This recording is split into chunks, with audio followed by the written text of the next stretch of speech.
సరే అన్న, ఇంత చెప్తా ఉన్నారు మీరు ముచ్చట, ప్రజల నుంచి కూడా ఘోరంగా అన్యాయం జరుగుతూ ఉందని చెప్పేసి యాజ్ ఏ బీఆర్ఎస్ పార్టీ నేతగా మీరు అది ఆ మాట మాట్లాడవచ్చు, ప్రజలు కూడా అదే చెప్తారు. కానీ నిజంగా ప్రజలు ఇవన్నీ కోరుకుంటుర్రా?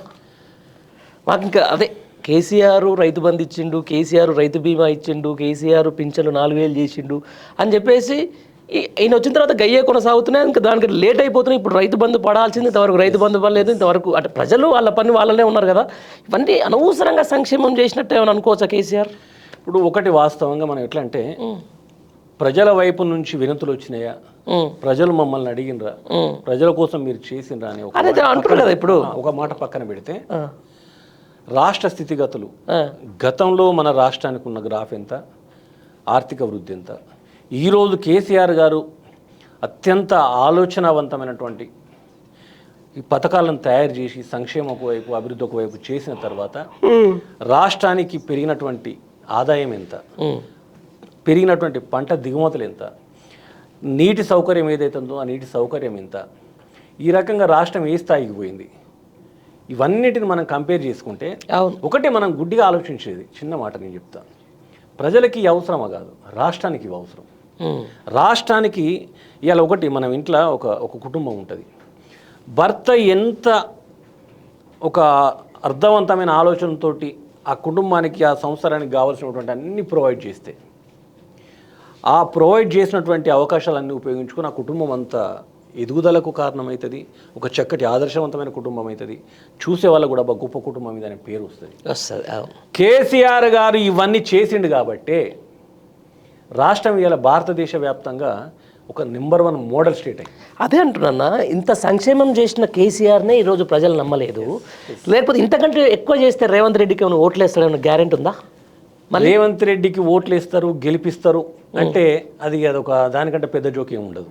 అదే అంటున్నా. ఇప్పుడు చూడు, ఇప్పుడున్న పరిస్థితుల్లో ఏ ఒక్క గ్రామానికన్నా పోయి ప్రభుత్వాన్ని, రేవంత్ రెడ్డిని తిట్టని గ్రామం ఉంటే నిజంగా కూడా వాళ్ళని తీసుకొచ్చి హైదరాబాద్ వేదికగా సన్మానం చేయవచ్చు. అంతే కదా. మరి ఇట్లాంటప్పుడు మొన్న ఎంపీ ఎలక్షన్లు ఎందుకు జరిగింది? మళ్ళీ సేమ్ ఎంపీ ఎలక్షన్ ఒక్కరు కూడా ఎందుకు రాలేదు? ఎంపీ ఎలక్షన్లలో జరిగిన ఒక చిన్న కన్ఫ్యూజన్ ఏంటంటే, ఈయన ఒకటి చెప్పినాడు, మమ్మల్ని పెద్ద మొత్తంలో గెలిపోయింది, నేను ఇచ్చిన హామీలు నెరవేరుస్తా. ఎందుకంటే ఇప్పుడు ప్రభుత్వం స్టార్ట్ అయింది, వెంటనే ఎలక్షన్ కోడ్ వచ్చింది.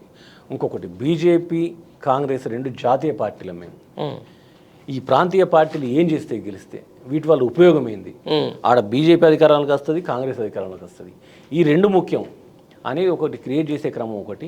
ప్లస్ ఏంటంటే మొన్ననే రీసెంట్గా 6 నెలలకు కూడా కాలేదు, ఇప్పటికి మనకి ఎలక్షన్లు వచ్చేప్పటికి 4 నెలలు అయినట్టున్నది. అప్పుడే ఓటమి చవి చూసినాం. ఇక్కడ కొంత నిస్తేజం కొంచెం, అంటే ప్రజలు కూడా ఇంకా ఈ ప్రభుత్వ పాలన షురువు కాలేదు అనే క్రమంలో కొంత అయోమయానికి గురైనరు. ఎట్ ద సేమ్ టైం వీళ్ళు చెప్పినటువంటి ఏంటంటే ఇది ప్రాంతీయ పార్టీ, ఈ ప్రాంతీయ పార్టీ గెలిచి ఏం చేస్తుంది అనేది ఒకటి, ప్రజలు ఆ రకంగా కొంత నమ్మినరు. బీజేపీ ఈ 2 పార్టీలు పోటీ పడ్డాయి. ఇప్పుడు 2 చెరో 8 గెలిచిండ్రు.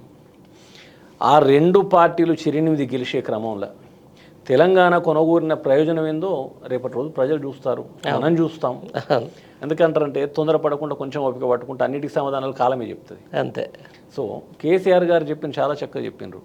ఒక ప్రాంతీయ పార్టీగా మన ఎంపీలు పార్లమెంట్లో ఉంటే ఇప్పటి వరకు మీరు ఈ 10 ఏళ్ల చరిత్రలో బీఆర్ఎస్గా తెలంగాణ రాష్ట్ర సమితిగా అత్యధిక ప్రశ్నలు సంధించినటువంటి ఏకైక పార్టీ బీఆర్ఎస్ తెలంగాణ నుంచి. ఈ 2 పార్టీలకు 4 ఎంపీలు ఉన్నా కూడా దద్దమ్మ లేక చూసుకుంటూ కూర్చున్నారు తప్ప నోరు మీద పలేదు. కానీ బీఆర్ఎస్ పార్టీ ఎంపీలు కొట్లాడినరు, నిలదీసిండ్రు, అంగడంగడి చేసిండ్రు పార్లమెంట్లో. రేపటి రోజు మనకు అవసరం అని చెప్పింది. చెప్తే ప్రజలు కొంచెం అటు ఇటు అయినరు. సరే, ఇప్పుడు చూసేదంటే కాలం కోసం చూడాలి.